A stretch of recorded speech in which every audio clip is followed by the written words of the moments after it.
जय जगन्नाथ सांग मैंने केमती अच्छे आपण मैंने मु तो बहुत भलरे अच्छी आशा करें आपण मैंने भी बहुत भलरे देवे।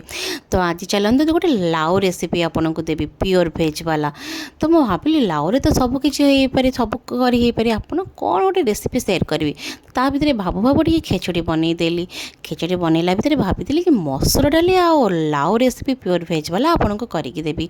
तो टे तेल गरम करके आलू फ्राए करदेली ता देहरे टमाटो काजू पोस्त चारमगज जीरा धनिया लंका सबू गोटे प्यूरी करदेली।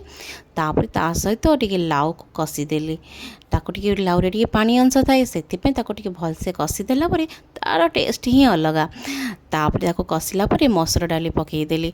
मसुर डाली टिके हल्का कषिला परे तादरे पानी देदेली। सी पूरा टकर मकर होगी फुटिला परे फ्रेंड्स तादरे गरम मसला और कस्तूरी मेथी टिके पकईदेली। ओह ता मजा अलग आपन निश्चय करके खातु। तापर ताको फुटिला परे ताको गोटे तेल पैन रे ताको फुटेकी सुखिला लंका आ पंच फुटण आ टिके हल्का हेंगु देकी छुंक मारदेली।